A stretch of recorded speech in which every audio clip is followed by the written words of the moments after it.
हमारी संस्कृति, हमारे संस्कार सब्सक्राइब करें राग भक्ति सागर। धाम किसे कहते हैं? घर को। भगवान है अतुलनीय बलशाली। ओ सारे बलों के सबई बलम बलिनाम चा परेशान, समस्त बल प्रदान करने वाले परमात्मा ही तो हैं। तो भगवान का बल अतुलनीय है, और ऐसे अतुलनीय बलशाली भगवान जिनके हृदय भवन में विराजमान होते हों, ऐसे हनुमान जी का हृदय है अतुलित बल धामम। तो रुक्मिणी जी कहती हैं, प्रभु आप अपना घर छोड़ करके भक्तों के हृदय भवन में विराजमान होने वाले हो। जासु हृदय आगार बसहि राम सर चाप धर। हर शब्द की व्याख्या पलट दी रुक्मिणी जी ने, अर्थ बदल दिए। भगवान स्तब्ध है। रुक्मिणी, यदि मैंने आज तुमसे परिहास न किया होता तो तुम्हारी इस योग्यता का मुझे तो कभी भी पता नहीं चलता। तुम तो बड़ी पढ़ी लिखी हो, बड़ी बुद्धिमती हो। वो मुक्त कंठ भगवान प्रशंसा करने लगे रुक्मिणी जी के स्वभाव की। सुखदेव बाबा कहते हैं, परीक्षित, इस प्रकार से भगवान इतने बड़े परिवार में हास्य परिहास मनोरंजन करते हुए हमेशा प्रसन्न रहते हैं। जीवन में कभी माधव का मुख मुरझाया कभी नहीं, हर समय प्रसन्न।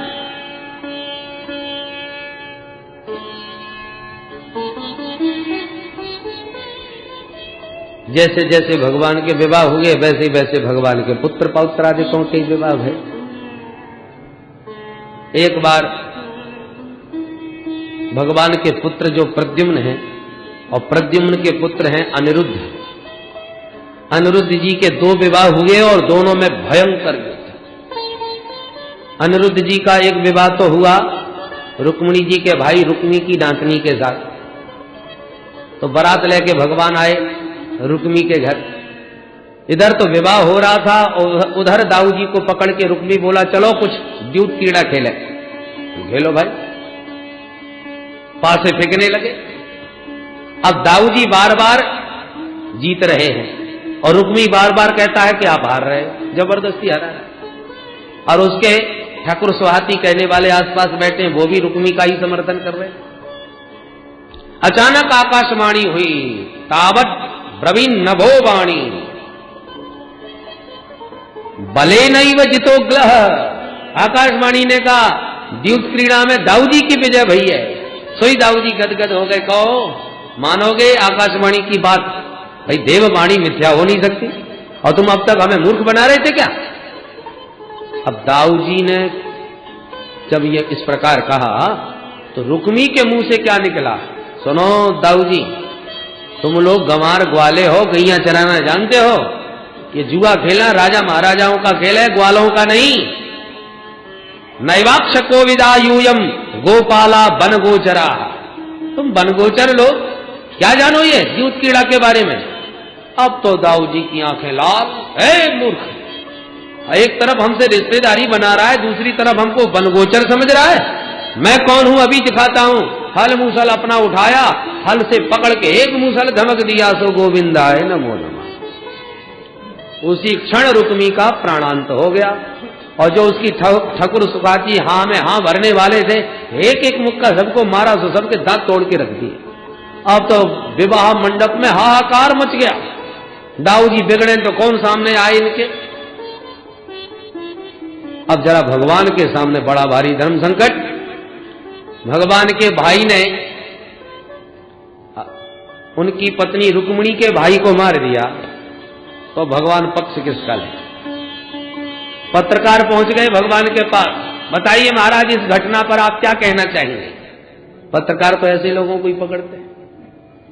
अब भगवान को लगा यदि हमने समर्थन कर दिया कि बहुत अच्छा हुआ, तो बताओ रुक्मिणी क्या सोचेगी? लोग इनके भैया ने मेरे भैया को मार दिया, ये और कह रहे हैं बहुत अच्छा हुआ। अरे ये तो कम से कम चुप ही बैठे रहते। रुक्मिणी को बुरा लगे। और यदि हमने ये कहा नहीं बहुत बुरा हुआ, ऐसा नहीं होना चाहिए भाई, विवाह के हंसी खुशी के वातावरण में दाऊ जी ने क्रोध करके अच्छा नहीं किया, तो अभी दाऊ जी हम पर बरस पड़ेंगे। बड़े भैया हैं, सबके बीच में डांटेंगे। तेरा साला मर गया इसलिए तू मुंह बिगाड़ रहा है, और तेरे बड़े भाई का जो अपमान किया उसने वो नहीं दिखाई पड़ा। भगवान को लगा दोनों तरफ से फंसे, इसलिए एकदम मुंह पे ताला लगा लिया भगवान ने कोई भी प्रतिक्रिया इस घटना पर नहीं कही। सुखदेव बाबा कहते हैं, निहते रुक्मणी श्याले ना ब्रवी साध्व साधुवा। क्यों नहीं बोले? बोले रुक्मणी बलयो राजन स्नेह भंगात भयात धरे। रुक्मणी और बलराम दोनों का स्नेह बनाए रखने के लिए भगवान ने किसी के पक्ष में बात नहीं कही, ना हाँ किया ना किया, मौन धारण कर लिया। ऐसे विवाह हुआ। और दूसरा विवाह अनिरुद्ध जी का हुआ बाणासुर की बेटी उषा के साथ। उस विवाह में तो स्वयं द्वारकाधीश कृष्ण को भोले बाबा शंकर से युद्ध करना पड़ा। महाराज ये कैसे हो गया? बोले बाणासुर शिव भक्त था, इसकी बेटी उषा नाम की राजकुमारी, इसने स्वप्न में अनिरुद्ध जी से समागम किया और प्रतिज्ञा करी मेरा विवाह उसी से होगा जो मैंने स्वप्न में देखा। तो बाणासुर के मंत्री की बेटी थी चित्रलेखा, बड़ी चित्रकारी जानती थी। उसने सारे चित्र बनाते बनाते जब अनिरुद्ध का चित्र बनाया तो प्रसन्न हो गई उषा, बस यही दिखाई पड़े थे। तो चिंता मत कर बहन, मैं इनको तेरे सामने लाती हूं। मायावी चित्रलेखा गई उड़ती भई आकाश मार्ग से और सोते हुए द्वारकापुरी से अनिरुद्ध को पलंग सहित उठा के ले आई। अनिरुद्ध जी की नींद खुली तो उषा के भवन में, कौन हो देवी? उषा ने कहा मैंने ही आपको बुलवाया है, आपसे विवाह करना चाहती हूं। अनिरुद्ध ने भी पसंद किया और गांधर्व विवाह हो गया। अब राजकुमारी के भवन में अनिरुद्ध विराजमान है। किसी बात पर उन्हें जोर से हंसी आ गई, सो द्वारपाल ने सुन ली। द्वारपाल के कान खड़े हो गए, राम राम, राजकुमारी के महल में पुरुष प्रवेश वर्जित है। अंदर से पुरुष के हंसने की आवाज कैसे आई? जाकर के बाणासुर से शिकायत कर दी, महाराज कन्याया कुल दूषणम। बाणासुर दौड़ा आया, राजकुमारी उषा के भवन में अनिरुद्ध को देखकर कुपित होकर बंदी बना के जेल खाने में डाल दिए। नारद जी ने भगवान द्वारकाधीश को खबर करी, सरकार बाल बच्चे सब आनंद में हैं। भगवान बोले हाँ और तो सब ठीक है, पर आजकल 2-4 दिनों से हमें अनिरुद्ध का कुछ पता नहीं चल रहा, कहां चला गया? और वाह महाराज आपको ही पता ही नहीं, वो जेल की हवा खा रहे बाणासुर के यहां। अच्छा, भगवान पूरी नारायणी सेना के साथ चल दिए। बाणासुर को भोलेनाथ ने एक झंडा दिया था, ध्वज, और कहा था जिस दिन ये झंडा टूट के गिर जाए समझ लें तेरे ऊपर बहुत बड़ा संकट आने वाला है। भगवान ने चढ़ाई करी और उधर उसका झंडा टूट के गिरा, सो घबरा गया। भगवान भोलेनाथ के पास आके बोला, भोलेनाथ आप ही मेरे स्वामी हो, रक्षक हो, मेरी रक्षा करो आज। भोलेनाथ ने कहा चिंता मत करो, हम तेरे साथ। पहुंच गए दरवाजे पर, मुख्य द्वार पर भोलेनाथ लय त्रिशूल खड़े हो गए और बोले चेला तू जाके आराम से विश्राम कर। अब जैसे ही द्वारकाधीश आए युद्ध के लिए, भोलेनाथ को देख करके नमस्कार, अरे भोलेनाथ प्रणाम। भोलेनाथ ने कहा स्वागत है सरकार, आप यहां कैसे? भगवान बोले हमारे पौत्र को बंदी बना रखा है इस बाणासुर ने, तो उसको जरा मजा चखाने आए हैं। उसका इतना दुस्साहस हुआ। अच्छा, और आप यहां कैसे खड़े हो महाराज? भगवान ने पूछा। भोलेनाथ ने कहा महाराज जिससे आप लड़ने आए हो मैं उसी की रखवाली के लिए खड़ा, वो हमारा चेला है। द्वारकाधीश ने कहा प्रभु आप हटिए, हम उसे बिना दंड दिए नहीं छोड़ेंगे। भोलेनाथ ने कहा प्रभु तो चेला के साथ विश्वासघात हम भी नहीं करेंगे, उसकी रक्षा का वचन दिया है हमने, ऐसे कैसे छोड़ दे? भगवान बोले तो फिर आओ मैदान में। फिर क्या था, हो गए आमने सामने और एक बड़े भयंकर युद्ध में दिव्यास्त्रों का प्रयोग कर दिया महाराज। यहां तक कि भोलेनाथ ने अपना अत्यंत अमोघ पाशुपतास्त्र चला दिया, उधर भगवान ने भी अपना नारायण अस्त्र संभाल लिया। महात्मा खड़े हो गए, क्या कर रहे हो सरकार? क्या अभी प्रलय करना है? आप दोनों विभूति यदि टकरा जाएंगी तो अभी संहार हो जाएगा विश्व का। तब दोनों ने शांत होकर अपने अपने ज्वर को भेजा। वैष्णव ज्वर माहेश्वर ज्वर आपस में टकराए। अंत में वैष्णव ज्वर ने माहेश्वर ज्वर को पटक दिया। माहेश्वर ज्वर ने भगवान की स्तुति 4 श्लोकों में करी। इन 4 श्लोकों का नित्य पाठ करने से ज्वर बाधा नहीं सताती। नमामि त्वानंद शक्तिं परेशं सर्वात्मानं केवलं ज्ञप्ति मात्रं विश्वोत्पत्ति स्थान संवेद हेतुं यत्तद् ब्रह्म ब्रह्मलिंगम प्रशांतम। सुंदर ज्वर ने स्तुति करी। भगवान ने प्रसन्न होकर के ज्वर को शाप मुक्त किया और जन्मणास्त्र के द्वारा भोलेनाथ को मोहित कर लिया। जन्मणास्त्र का प्रभाव है, चला दो तो जवाई आने लगती है। भोले बाबा को जोड़ की जवाई आने लगी, बाबा चुटकी बजाते रहे, भगवान भीतर घुस गए। बाणासुर भी आया, भगवान ने सुदर्शन चक्र से उसके हाथ काटने प्रारंभ कर दिए। जब 4 हाथ बचे तो उसकी धाय मां कोटरा देवी नग्न होकर रणभूमि में आ गई। भगवान मुंह फेर के खड़े हो गए, बाणासुर प्राण बचा के भाग गया। और अंत में भगवान के पौत्र अनिरुद्ध को तथा अपनी बेटी उषा दोनों को सामने लाके भगवान को प्रणाम किया, सरकार क्षमा कीजिए मुझे। भगवान प्रसन्न हो गए, भोलेनाथ को जन्मणास्त्र से मुक्त कर दिया। भोलेनाथ ने भी हाथ जोड़े, महाराज बोला भला जैसा भी सही चेला है क्षमा कर दो। भगवान हंस करके बोले, भोलेनाथ तुम्हारा चेला है तो मेरा भी तो कुछ लगता है, आपका कौन लगता है महाराज? भगवान बोले, पहला संबंध तो यह है कि इसने मेरे परम भागवत प्रहलाद के वंश में जन्म लिया है, और प्रहलाद के वंशज को मैं कैसे मार सकता हूं भाई? प्रहलाद के पुत्र विरोचन, विरोचन के पुत्र बलि, बलि के पुत्र बाणासुर, इसलिए मैं इसे कभी नहीं मारता। अब तो मैंने चतुर्भुज अपना ही रूप दे दिया इसको। यो अनिरुद्ध को लेके उनकी पत्नी के साथ भगवान घर आए। तो ऐसे ऐसे भगवान के पौत्रों के विवाह हुए। एक बार अपने छोटे छोटे बाल गोपाल सब परिकर को लेके भगवान बोले, चलो आज कहीं घूमने चले। एक सुंदर बगीचे में घूमते घूमते आए। भगवान बोले, हम आराम करेंगे, तुम बच्चे सब खेलो। बच्चे गेंद खेलने लगे और एक बालक ने गेंद इतनी जोर से फेंकी कि कुआं में गिर गई। बच्चे दौड़े, कुएं में झांका तो बड़ा भारी गिरगिट। प्रभु से बोले, सरकार इतना बड़ा गिरगिट तो कभी नहीं देखा, आप देखें। प्रभु ने जब गिरगिट को छुआ तो उसका शरीर छूट गया और एक दिव्य महापुरुष प्रकट हो गया। भगवान बोले, आपका परिचय? तब परिचय देने लगा। नगो नाम नरेंद्रो हम इक्ष्वाकु तनय प्रभो दान स्वाख्यायमानेषु यदि ते कर्णम स्पृशम। बात करने के ढंग से पता चल जाता है कि इसकी मानसिकता क्या है। हाँ, साक्षात परमात्मा पूछ रहे हैं तुम कौन हो, और जरा अकड़ देखो बात करने की। महाराज हमारा नाम नहीं सुना आपने? दानियों में कहीं भी चर्चा चले तो प्रथम श्रेणी में मेरा ही नाम आता है महाराज। आपके कान में भी मेरा नाम जरूर पड़ा होगा। मैं राजा इक्ष्वाकु का पुत्र सूर्यवंशी राजा नग हूं। देखो कहने का ढंग, परिचय का तरीका देखो। अच्छा भैया, इतने बड़े राजा और इतने बड़े दानी, फिर गिरगिट कैसे बन गए? क्या दान किया तुमने? बोले, महाराज मैं गो दान करता था, इतनी गायों का दान किया कि आकाश के तारे शायद कोई गिन ले, पृथ्वी के अणु परमाणु शायद कोई गिन ले। नारायण नारायण सत्य नारायण नारायण नारायण सत्य नारायण नारायण नारायण सत्य नारायण नारायण नारायण नारायण नारायण नारायण श्रीमन्नारायण नारायण नारायण। बोल द्वारकाधीश की जय। राजा नग ने बड़ा बढ़ चढ़ के परिचय दिया। भगवान बोले, बूढ़ी ठेली गई इनको दान कर तो होएगो सो गिरगिट बन गयो।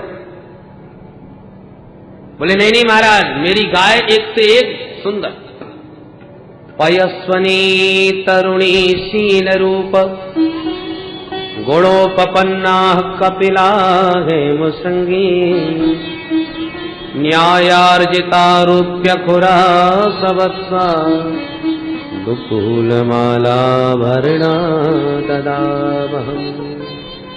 दूध देने वाली एकदम नई नई तरुणी गाय, एकदम सुशील कपिला, सोने से सींग मड़कर, चांदी से खुर मड़कर के ईमानदारी की कमाई से जो भी धन आता था उसी का मैं दान करता था। दान में कहीं कोई दोष नहीं था महाराज।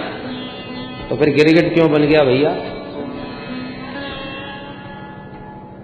बोले, महाराज एक बार एक गाय ब्राह्मण को दान कर दी और ब्राह्मण के घर से वही गाय भागी, मेरी गायों में मिल गई, मैं पहचान नहीं सका, वही गाय मैंने दूसरे ब्राह्मण को दान कर दी।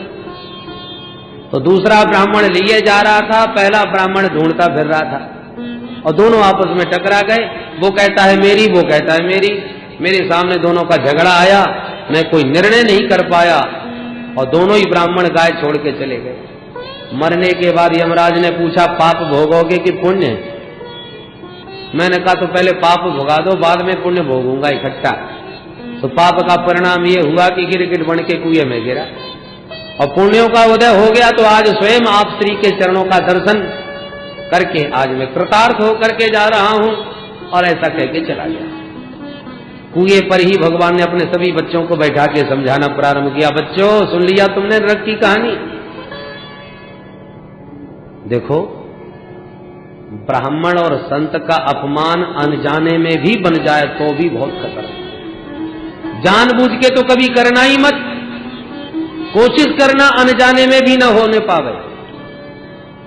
क्योंकि ब्राह्मण का जो धन है ना, वो जहर से भी खतरनाक होता है। जहर को तो जो खाएगा वही मरेगा, और ब्राह्मण के धन को ले जाने वाले का तो सारा कुटुंब ही नष्ट हो जाता है, सारे कुल का विनाश हो जाता है। कुलम समूलम दहति ब्रह्मस्वारणि पावकः नाहम हाला हलम मन्ने विषम यस्य प्रतिक्रिया ब्रह्मस्वम ही विषम प्रोक्तम नाश्य प्रतिविधिर्भुवि। अरे आग की ज्वालाओं में कूद जाए कोई तो मैं बचा लूंगा, कालकूट विष पी जाए तो बचा लूंगा, पर ब्राह्मण का धन लेने वाले को मैं कभी नहीं बचा सकता। जैसे मैं ब्राह्मणों का सम्मान करता हूं बच्चों, तुम भी संत ब्राह्मणों का सम्मान करना सीखो। क्योंकि जो ब्राह्मण विरोधी है सबसे पहले मुझ कृष्ण का विरोधी है। अन्यथा में स दंड भाग, जो मेरी इस ब्राह्मण सेवा की आज्ञा का उल्लंघन करेगा उसको मैं स्वयं अपने हाथों से दंड दूंगा। भगवान ने इस प्रकार से ब्राह्मणों के प्रति बहुत सावधान किया अपने बच्चों को। ऐसे समय समय पर भगवान बच्चों को शिक्षा देते रहते। भयविन होए न प्रीत। प्रभु ने देखा यदुवंशी बालक बहुत बलशाली होने के साथ साथ थोड़े से उच्छृंखल हो रहे हैं, इसलिए भगवान ने थोड़ा यहां भय दिखाया और समझाया। एक दिन दाऊ जी महाराज बोले, अरे द्वारकाधीश कृष्ण, भाई तू इतना बड़ा राजा बन गया सब, परंतु कभी वृंदावन में जाने का विचार नहीं बनाया। ब्रजवासियों को परसों लौटने का वचन दिया, बरसों बीत गए, अब तक कभी जाना ही नहीं हो पा रहा। भैया काम तो लगे रहेंगे कोई ना कोई, चलो भाई कभी वृंदावन घूमने चले। भगवान बोले, दाऊ जी तो इस साल आप ही घूम आओ। दाऊ जी बोले, ठीक है तू द्वारका संभाल, मैं तो चला वृंदावन, और गर्मियों की छुट्टी वहीं मनेंगी मेरी 2 महीने के लिए। द्वौ मासौ तत्र चावाक्ति मधुम माधव एव च।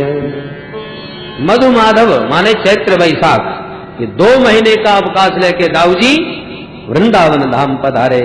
ब्रजवासियों के तो आनंद का पारावार नहीं रहा। दाऊ जी का खूब जोरदार स्वागत किया वृंदावन धाम में। एक बार श्री दाऊ जी महाराज क्रीड़ा कर रहे थे अपने परिकर के साथ कि गर्मियों का दिन, पसीना आ गया, गर्मी पड़ने लगी। ग्वाला बोले, दाऊ जी गर्मी बहुत पड़ रही है, चलो जमुना जी में जल क्रीड़ा करें, खूब नहाएंगे और जल में ही आनंद लेंगे। दाऊ जी बोले, जमुना जी तो दूर है यहां से, एक काम करो हम जमुना जी यहीं बुला लेते हैं। ए यमुने इधर आओ। जमुना जी बोली, वाह महाराज, ऐसी नवाने के लिए घर घर जाने लगी जमुना, तो जमुना का तो हो गया कल्याण, मैं नहीं आऊंगी। अब तो दाऊ जी की आंखें लाल हो गई, बहुत बुरी तरह जमुना जी को डांटा। पापे त्वम माम अवज्ञाय यन्नायासी मया होता। अरे पापनी, तूने मुझ बलराम की आज्ञा का उल्लंघन करके जो मेरा अनादर किया है, उसका आज तुझे फल चखाता हूं। तेरे खंड खंड करके तेरा जगत से अस्तित्व ही समाप्त कर दूंगा।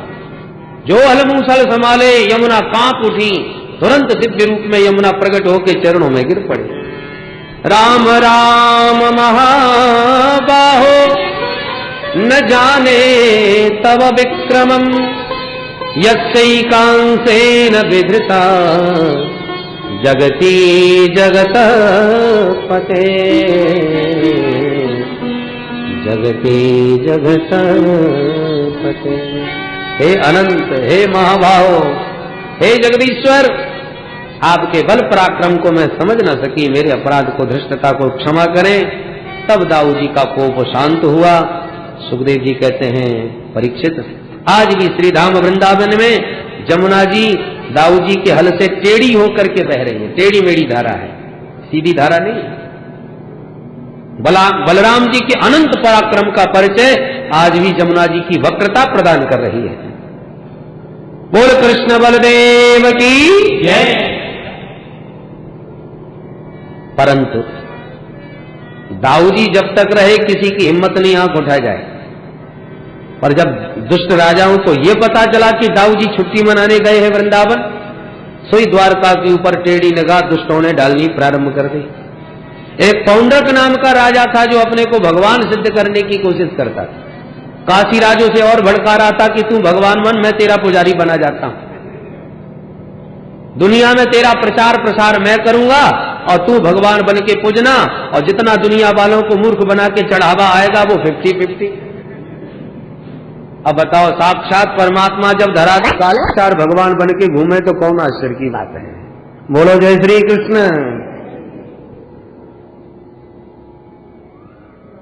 काशीराज बोला, मित्र तेरी जय जयकार होने लगी। इसने नकली गरुड़ भी बना लिया, 2 हाथ नकली और ज्यादा फिट करा लिए, 4 हाथ वाला बन गया, शंख चक्र गदा पद्मी सब डुप्लीकेट बना लिए। आकाश में गरुड़ इसका सचमुच उड़ा करता था। भोली भाली जनता पागल बन गई और ओम जय पौंड्रक वासुदेवा बस आरती करने लगी। काशीराज ने कहा, मित्र यदि कृष्ण तुम्हें भगवान मान ले, सोई मोहर लग गई तुम्हारे ऊपर, क्योंकि आज कृष्ण को लोग भगवान समझते हैं। अच्छा तो क्या किया जाए? बोले धमकी भरा पत्र भेज दो। आ गया बातों में। मूर्ख और शंख तो दूसरों के भूखने से ही बचते हैं। काशीराज की बातों में पौंड्रक ने एक धमकी भरा पत्र दे करके दूत को भेज दिया। दूत ने द्वारकाधीश के दरबार में पत्र दिया। उद्धव जी ने आगे बढ़ के पत्र लिया और पढ़ते ही खूब जोर से हंसने लगे। भगवान बोले, जल्दी बताओ क्या लिखा है पत्र में?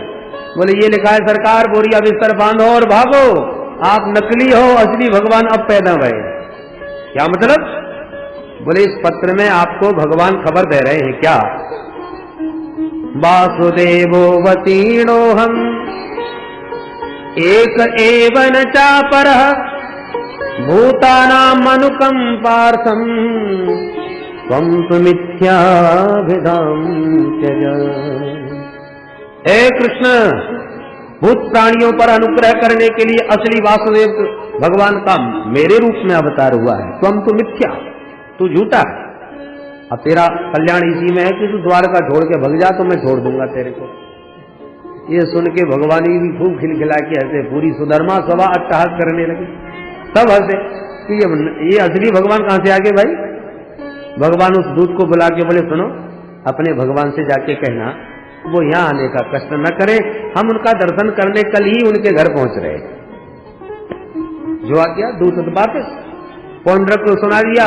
वो द्वारकाधीश कृष्ण बोले हैं कि वो आपका दर्शन करने कल यहीं आएंगे। अब पौंड्रक की धड़कन तेज भई। क्यों रे काशीराज, तूने तो बड़ा मूर्ख बनाया मेरे को। क्या कह रहा था? वो धमकी भरा पत्र सुनते ही भाग जाएगा। अरे वो तो मेरे ही घर में आ रहा है, अब मैं कहां भागूं? काशीराज ने कहा, तो डरता क्यों है, मैं भी तो तेरे साथ में हूं। देखो भाई, भगवान बनना है तो थोड़ी बहुत तो रिस्क उठानी पड़ेगी, चिंता मत कर, मैं तेरे साथ। और दूसरे दिन भगवान पहुंच गए उसके घर। जो उसके शहर में भगवान पहुंचे सो काशीराज ने कहा, मित्र पौंड्रक वो आ गया, तू दिखा अपना चमत्कार। पौंड्रक ने खटका दबाया और उसका गरुड़ उड़ता हुआ आकाश में आ गया। दूसरा खटका दबाया तो उंगली में सुदर्शन चक्र नाचने लगा। देख देख के भगवान खूब हंसे। उद्धव, इसने तो गजब कर दिया भाई, एकदम मेरा दूसरा रूप बना के तैयार कर दिया। पर कुछ भी हो, मेरा रूप बनाने में मेरा कितना चिंतन किया होगा इसने, ये ज्यों का त्यों बन गया। अब इसका असली रूप मैं इसे दूंगा। और यों कह के सुदर्शन चक्र से पौंड्रक का वध कर दिया। सिर काटते ही उसे सारूप्य मुक्ति प्रभु ने प्रदान करी और काशीराज का भी सिर काट करके काशी में फेंक दिया। बोल द्वारकाधीश की। काशीराज के वध का समाचार जब उसके पुत्र को मिला तो सुदक्षिण नाम के पुत्र ने अविचार के द्वारा कृत्या को पैदा करके द्वारका को भस्म करने भेज दिया। और भगवान ने सुदर्शन चक्र से कृत्या को भी भस्म किया और सुदर्शन को आदेश दिया कि जाओ सारी काशीपुरी को विध्वंस कर दो। तो भगवान के दिव्य सुदर्शन ने आकर के काशीपुरी को भी भस्म कर दिया।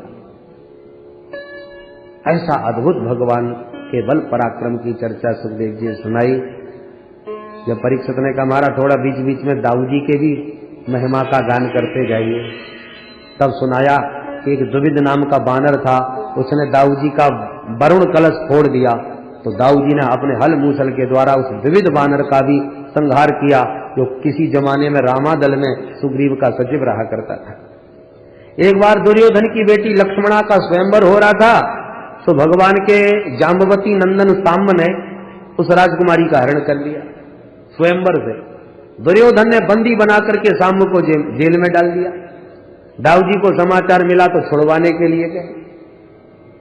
उद्धव से कहा जाओ हमारे चेला दुर्योधन से कहना कि हम आए हैं। उद्धव जी ने समाचार दिया। दुर्योधन सभी कौरवों के साथ अपने गुरु जी का स्वागत करने आया, क्योंकि दुर्योधन ने दाऊ जी से गदा युद्ध सीखा था, तो गुरुदेव मानता था। दाऊ जी ने कहा भाई दुर्योधन तुमने हमारे भतीजे को बंदी क्यों बनाया भाई? दुर्योधन ने कहा उसने हमारी राजकुमारी का हरण करने का साहस किया। दाऊ जी बोले तो हमारा साम्ब सबसे सुंदर है, तुम्हें क्या आपत्ति है? वो पसंद करता है तो तुम अपनी बेटी को उसके साथ ब्याह दो, तुम्हें तो संबंध कहीं ना कहीं पक्का करना है, और साम्ब जैसा लड़का कहां मिलेगा? दुर्योधन बोला गुरुजी तो आप भी अपनी औकात में रहिएगा, हम आपको गुरु मानते हैं, इसका मतलब ये नहीं है तो जो मन में आया सो आप आदेश देने लगे। आप कोई हमारे राजा धीराज हो जो हमको आज्ञा दे रहे हो? पैर की जूती आज सिर पर चढ़ने की कोशिश कर रही है। अब दाऊ जी से कोई इतना कहने के बाद जिंदा रह सकता है? दाऊ जी ने अपने हल मूसल संभाली है। दुष्ट दुर्योधन, तूने अब तक अपने गुरुदेव की सर्वदा कृपा का दर्शन किया है, आज तुझे अपना कोप दिखाता हूं। तेरी समस्त हस्तनापुरी को गंगा जी में डुबो दूंगा।